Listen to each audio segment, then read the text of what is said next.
Hey, break timers, it's Patrick McMullen, and we're back for another episode of the Break Time U podcast. And this time, it is the best book title of all time. And the author Marc Wolfe joins us for this episode where we talk about the most common excuse in life. Yeah, but.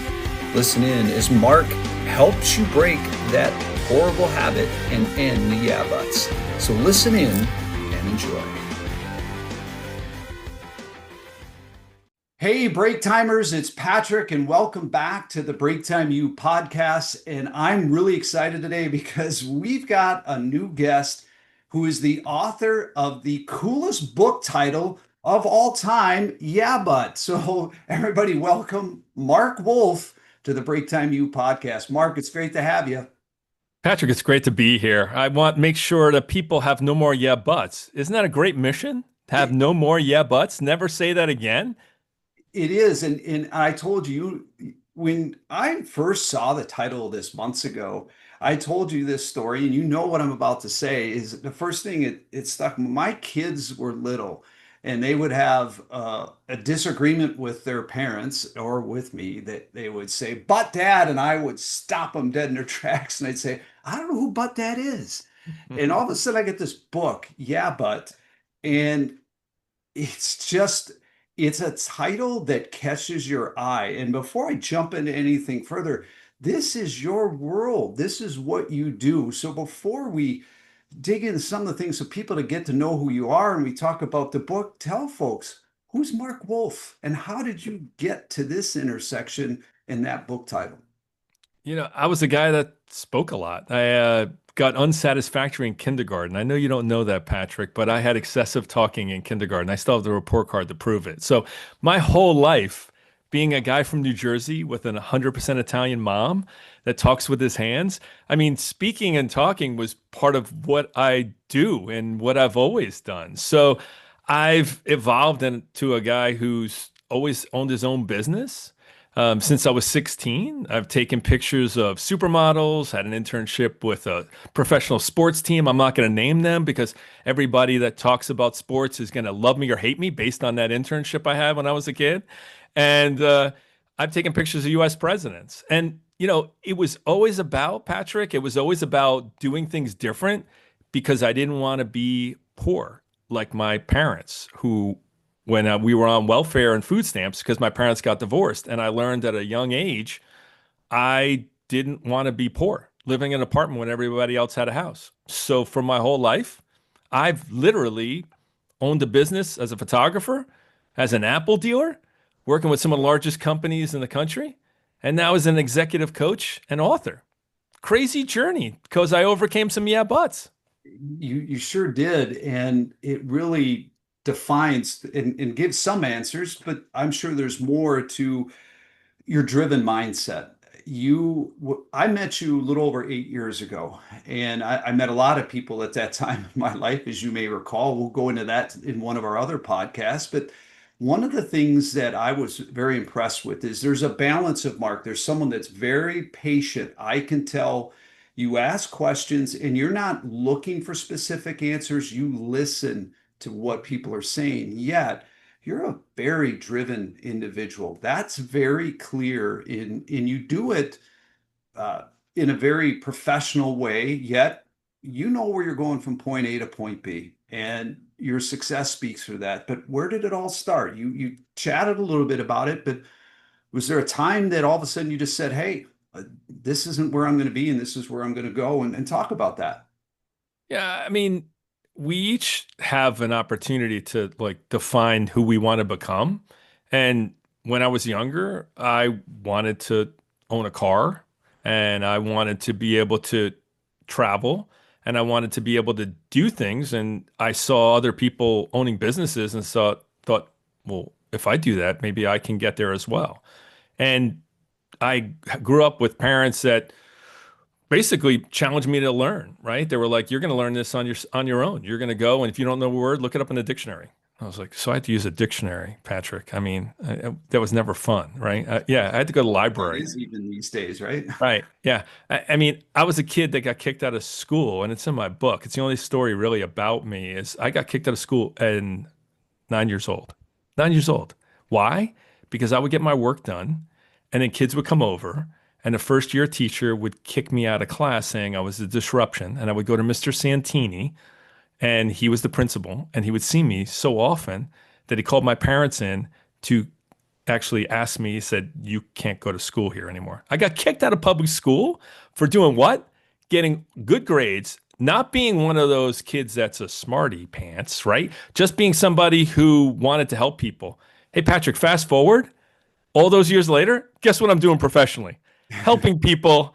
And so sometimes people don't see what you can be. And so when you ask me, how did I become, what did I get this mindset? I saw that I could have easily taken that and been embarrassed, which I was, and being kicked out of public school.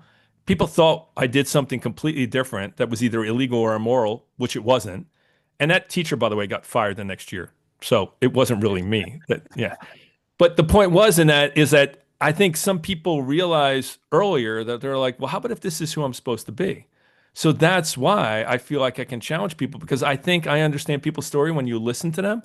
They tell you where they're stuck. They tell you they're your butts. And if you've already seen some of these or researched these, it's really easy to help people see it for themselves. Well, break timers, there's something that I think an important lesson here. At Break Time U, we always try to impact lives in the time that someone's sitting on their break. And that's what you just said there, getting kicked out of class or school as a 9-year-old. I bet there's a lot of people that watch this or sit in the break room. That's you. And so realize no matter what role you have in a business, what you've done, everybody has a story. And I bet, Mark, you have given some speeches. I haven't listened to many of them, but because you talk all the time. But the few that I've listened to, but I would wonder, and I'm going to ask you, have you ever let off a speech and just said, "I was kicked out of school in the night when I was 9 years old"? Yeah, I did a 5 city tour for a hotel chain, and one of the stories, because a lot of people in that hotel chain were immigrants from other countries that either owned it or worked in it.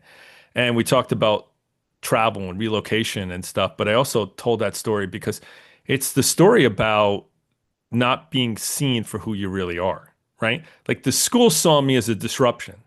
And I saw me as somebody helping.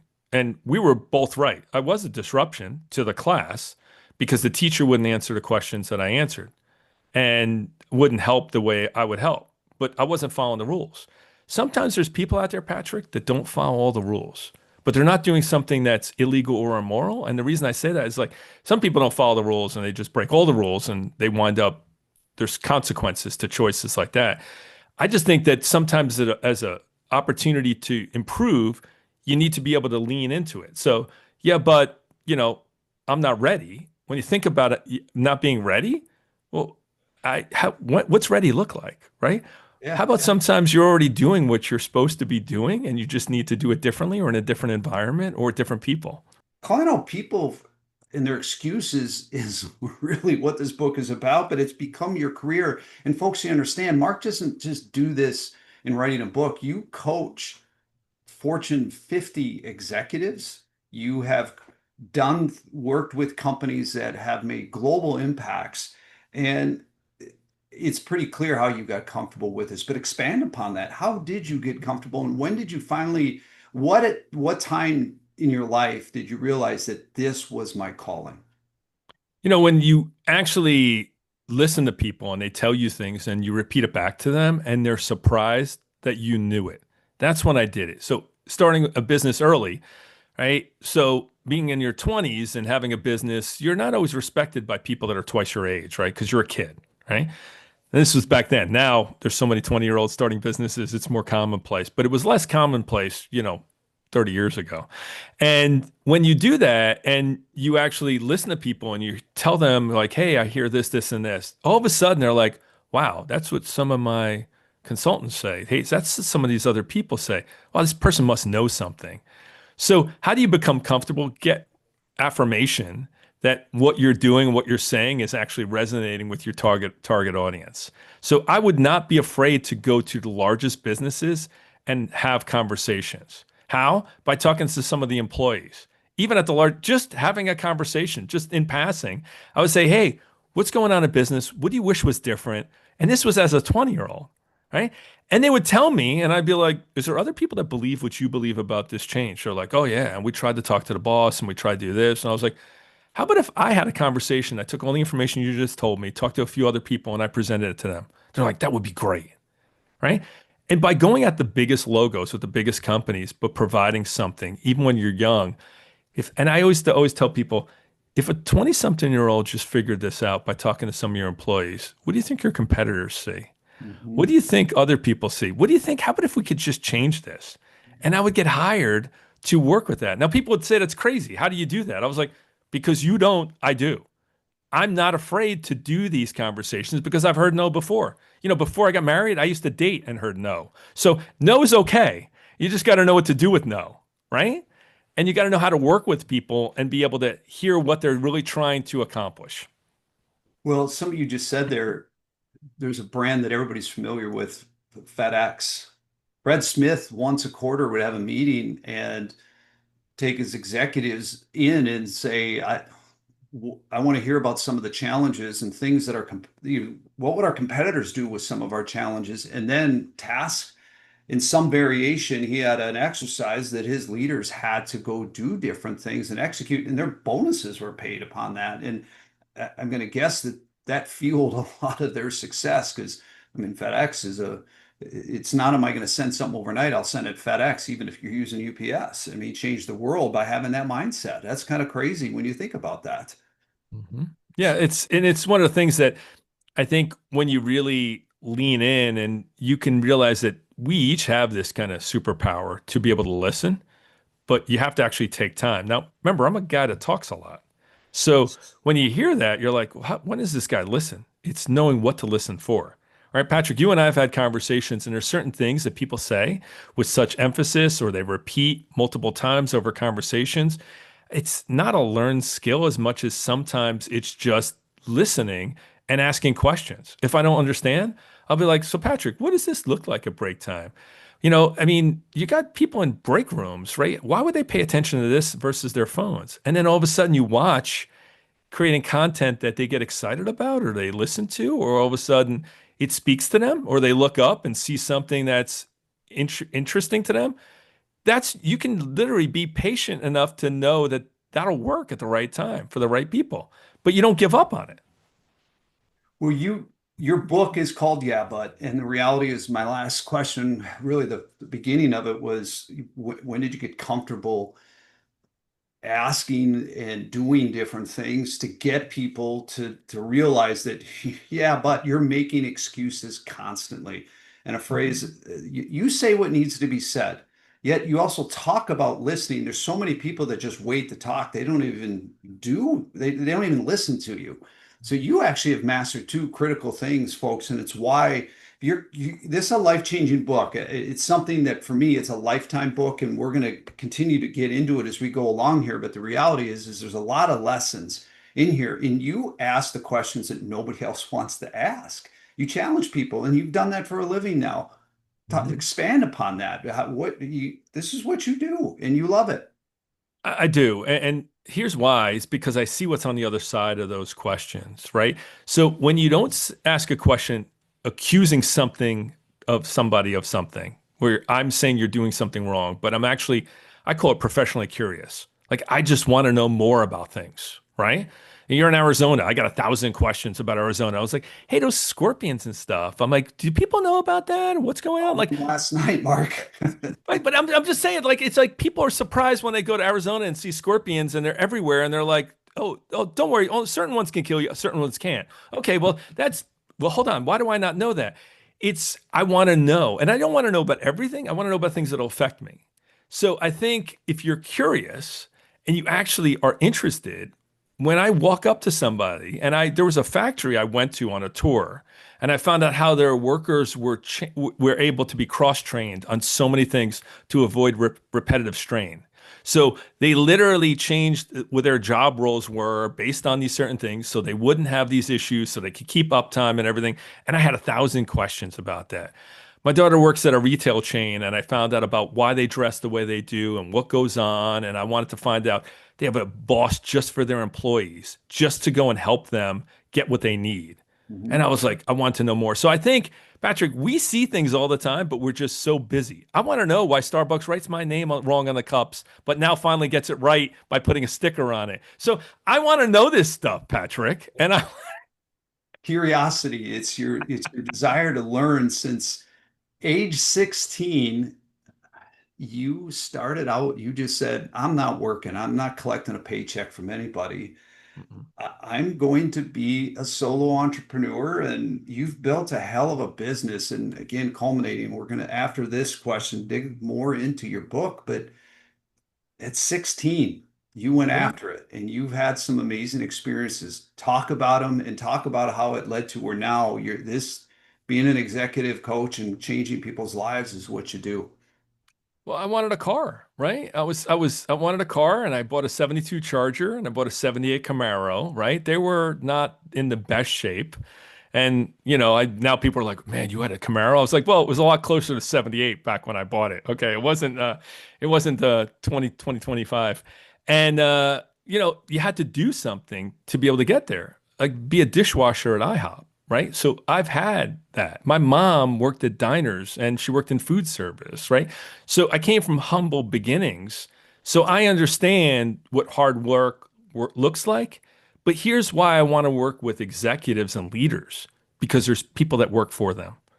There's tens of thousands of people that work for leaders.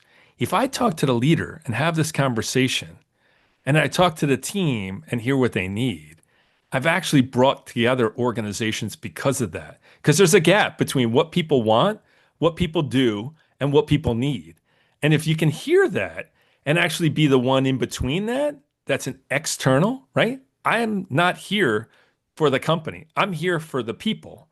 And I tell the leaders that I'm here to make sure your people actually can do things more because you listen to them differently.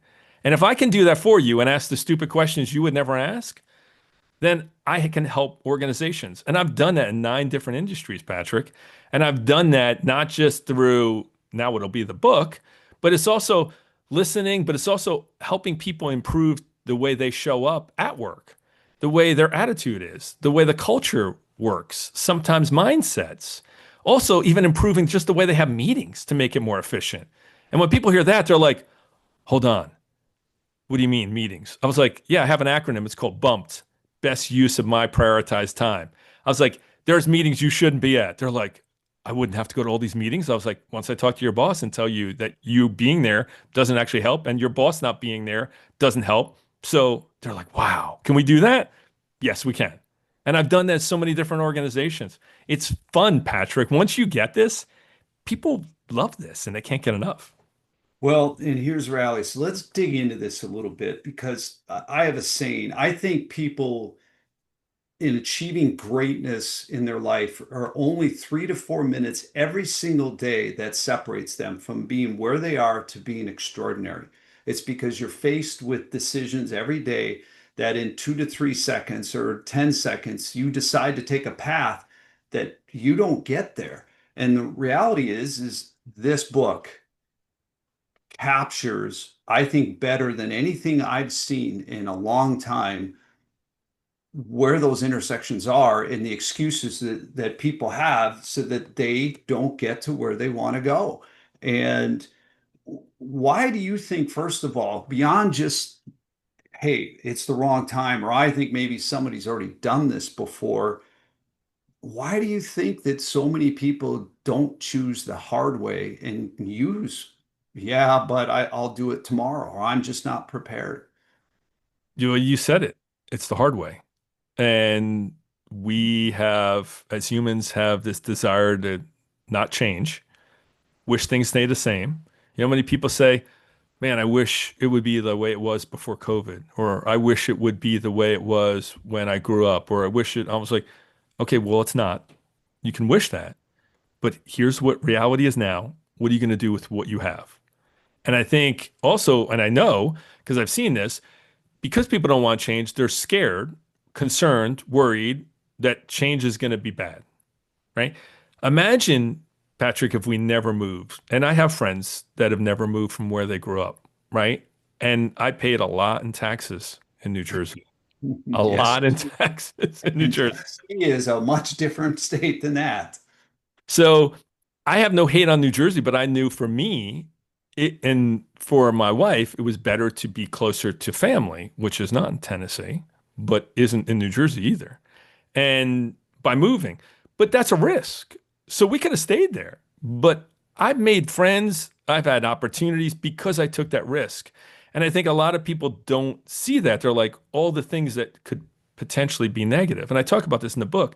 A lot of people said to me, they're like, oh, you're never going to make it in the South. You don't have that accent. You talk with your hands. You're too intense. You're too loud.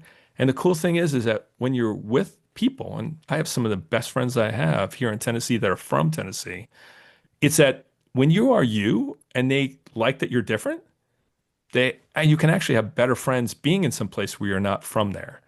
And I see that same thing in business. Sometimes you go to an organization, or even in your own organization, you change departments, or even though you change the way you show up, like maybe even your attitude, and all of a sudden people treat you completely different. You're like, I can't believe I didn't leave the company.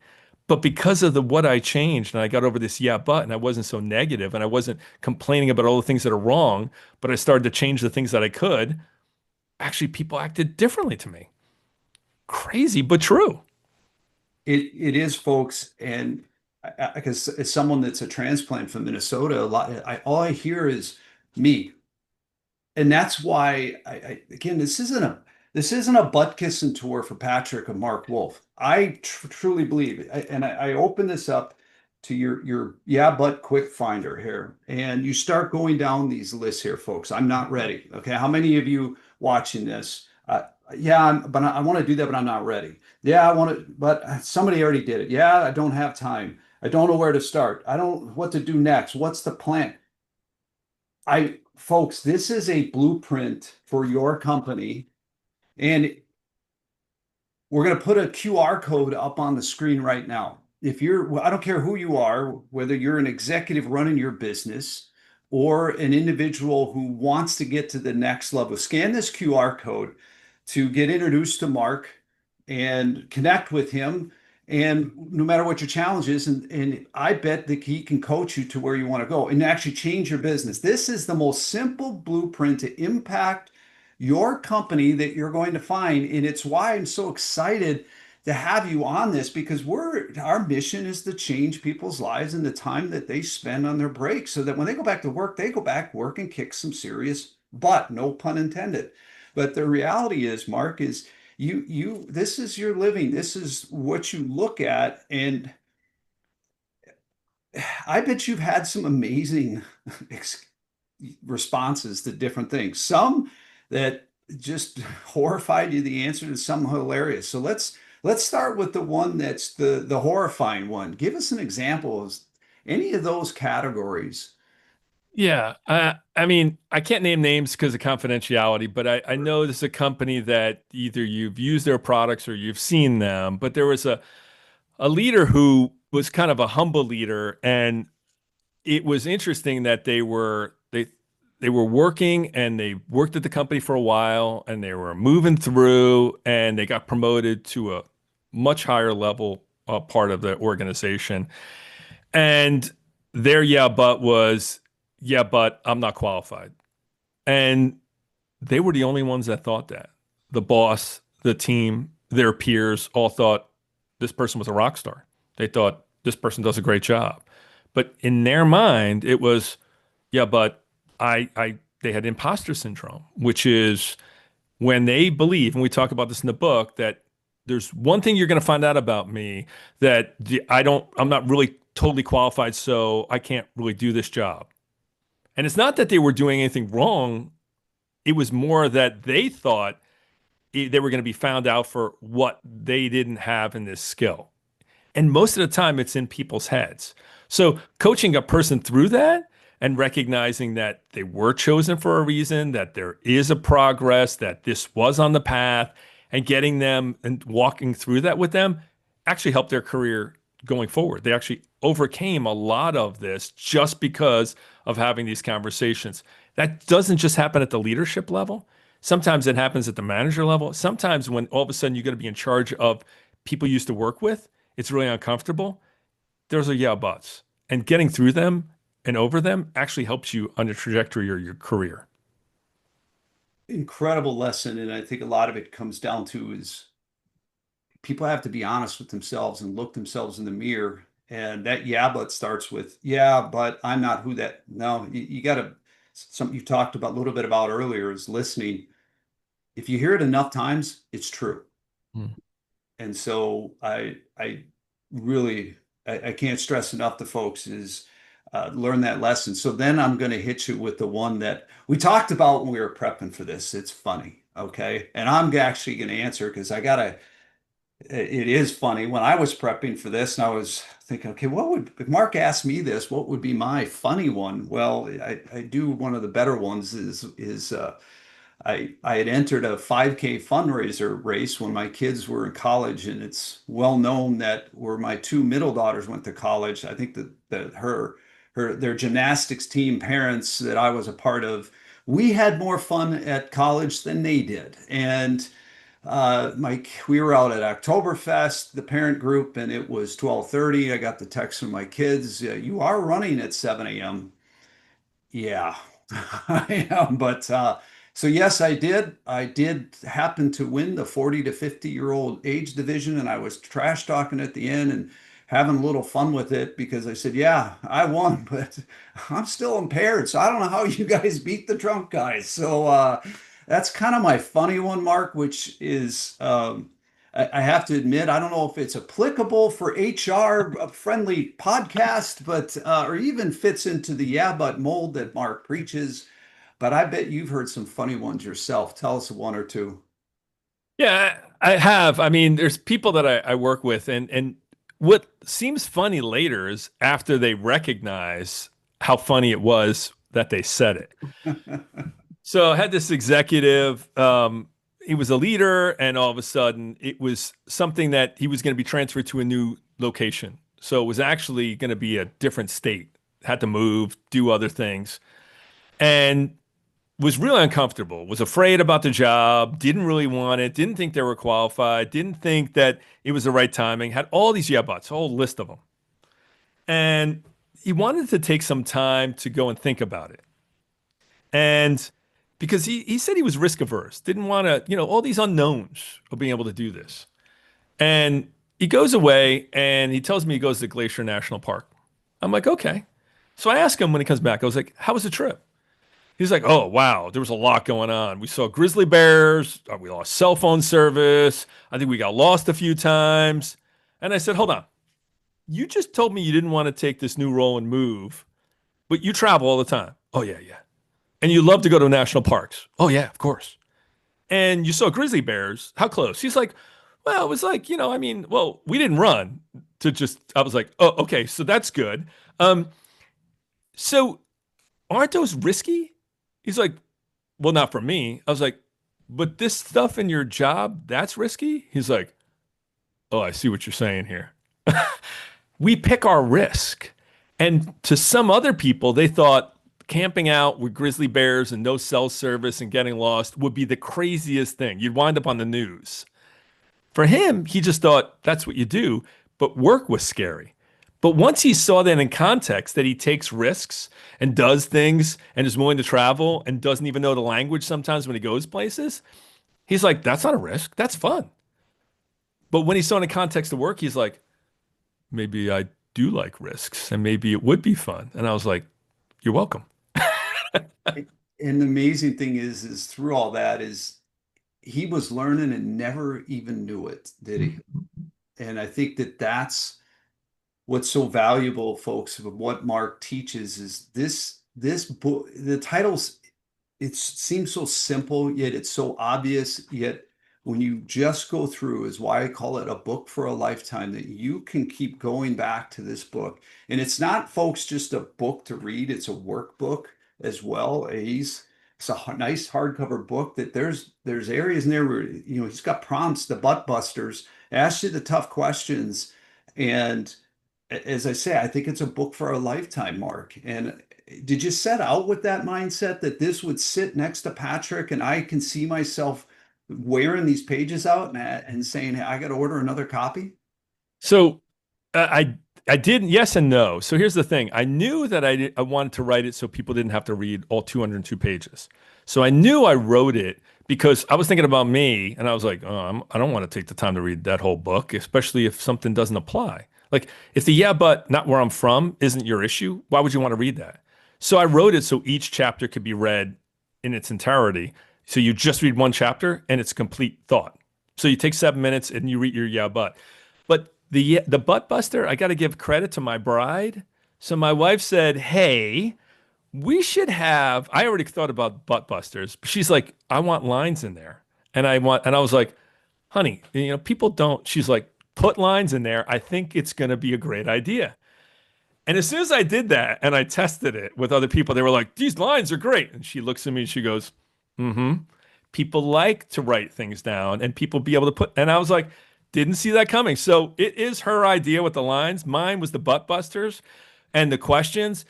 But I've seen so many people write stuff down because they're tactile. Oh, by the way, the book is digital too. So for people that don't actually want to write with pen and paper, we can do it digital too. That it, but I will tell you that what you just said there, and again, kudos to your wife, and behind every great leader and is their Mhm. spouse or significant other that helps in their journey. I love that if again you're forward, even how you acknowledge the Mhm. importance of many critical people in your life, but namely your family, and Mhm. you're a man of faith, and it's very admirable, folks. So I come back to it's one of the most critical things is that is it, I just loved it because you can sit and I encourage people to do those butt busters because it really challenges. To be honest, which segments into the final question is you probably have a yeah but question for me that Oh, we yeah. prepping for this. And we said, hey, ask Patrick one. So I don't know what he's going to ask me, folks, but I can't wait for this zinger. Okay, so I'm gonna actually, because I know you worked through some of the butt busters, so I want to give you a chance. And I know I didn't want to just ask about your yeah, but I know time is one thing that most people. So let me ask you the butt buster as yeah, but I don't have time. What are the true costs of not having time versus the true cost of making time? What steps can you take to make time, even if it's only 10 to 15 minutes a day? What can you delegate, break down into tasks, or leverage technology to help you be more efficient? What do you think, Patrick?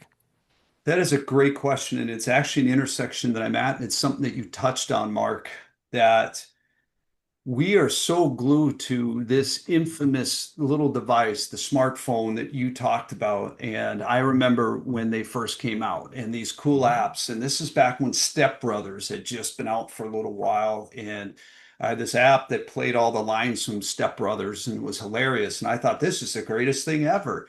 And the reality is, the average person, including me, spends way too much time on there. So, I've gone to, you know how you set the time limits? I'm not going to be on social media. And you talk about this, the death scrolling that people spend and not making time. I've gone to the extent that there's a thing called the brick or Mhm. I think it's called the loop where you can physically go put a device that quarantines all that stuff in the other part of your house. So, or in your office, wherever it may be, so that you're living in the moment and living now. And truthfully, Mark, I tried it because I feel like so many people are tech addicted, dopamine hit. If they had that's a disease that has not been categorized yet. It should be.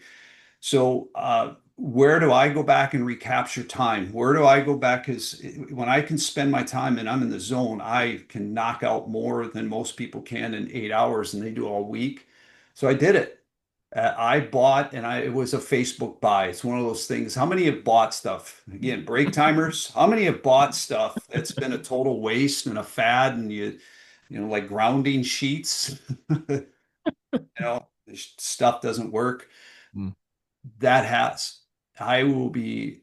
I am breaking the tech addiction as we speak. And the freedom, Mark, I can tell you mentally, I feel better. Mm. Physically, I'm spending more time. I'm more energized because I'm not having that, God, I got to get that dopamine fix and see what the hell is Mhm. going on at, here, there, and everywhere else on that stupid 7-inch screen. So to me, that's that's it. And that's where I get my time. And that is my butt buster. And where did that come from? I'm not because you're on the it was one of the takeaways from Mm. my book. And it's not because you had no idea. Your Mm-mm. book made me reflect to say, I have to fix that. I need more time in my day. We're building this business that's growing in leaps and bounds. And that's what I did. And credit to you. Well, congratulations, Patrick. And you're right. I didn't know that, but it is a softball because yeah, but I don't have time is pretty much universal. And the thing is what you mentioned is also kind of part of my follow-up. I think about imagine just taking 15 minutes that you spend on your phone. Again, I'm not talking about people not having a phone. I'm not a technology hater. I was an early Apple adopter. And I look at this and say, imagine doing 15 minutes of exactly what you love. Just do an even swap. Mhm. And most of the time, people don't say, I love and wish I had 15 more minutes on my phone. Okay, there's very few that say that. But what they're going to say is, I never really thought I could do an even swap, right? And Yeah. that's it. Like whatever that is, that's a great place to start, is just to think about doing more of what you love and instead of it draining you, because if it doesn't give you excitement, it doesn't feed to make you feel better, then what you're doing is actually not helping you.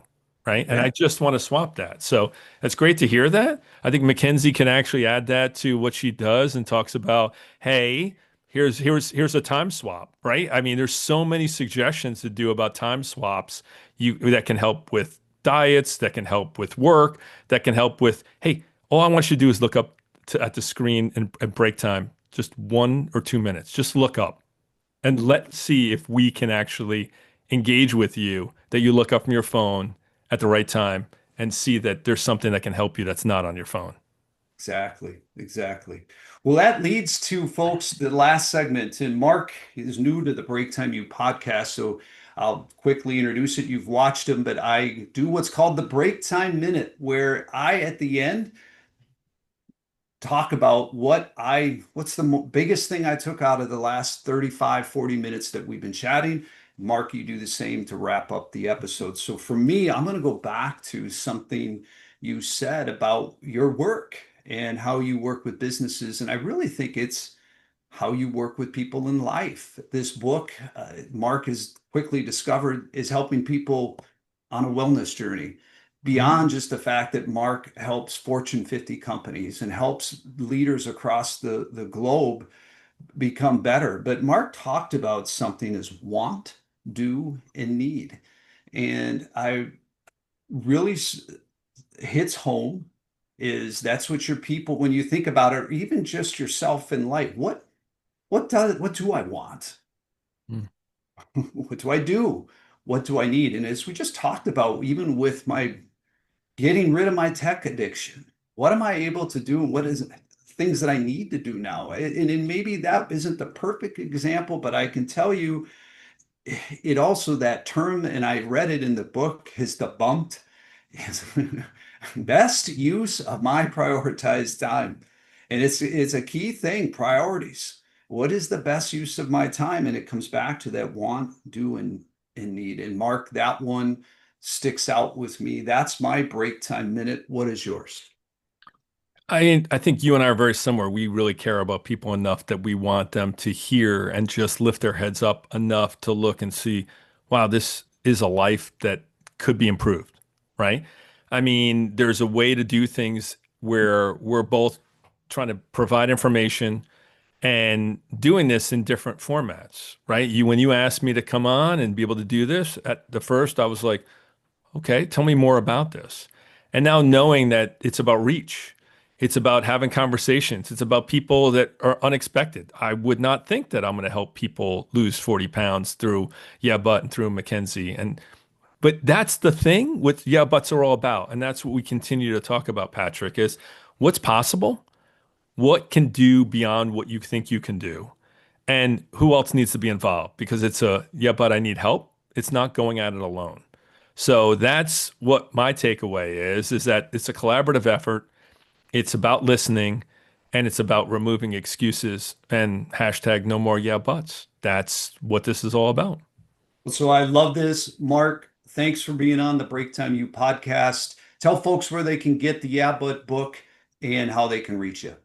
Yeah, so I mean, I have a website. It's marcawolfe.com, marcawolfe.com. But here's what's even easier. Go to Google or your favorite search engine, type in yeah, but with one T. If you type in two T's, you're on your own. And type in Marc Wolfe, Mark with a C, Wolf with an E, and we come up. It's on Amazon, it's hardback, it's paperback, it's Kindle, it's Apple eBooks. And there will be an audio version, but the author, me, is going to record it, and that's going to take a little more time. So in the meantime, you can still get it in enough formats. It'll be fine. You'll be able to start working on your butt busting right away. Mark, thanks for joining the podcast. It's great to have you on this, and we're looking forward to having you on your next episode soon. Thanks, Patrick. Break Timers, we hope you enjoyed the latest Break Time U podcast with Marc A. Wolfe. To learn more, visit marcawolfe.com. That's Mark with a C, Wolf with an E, marcawolfe.com, and check out his book and where to buy it. If you like this podcast and want to check out more of them, visit breaktimeu.com. But in the meantime, enjoy your break, and we look forward to joining back up with you soon.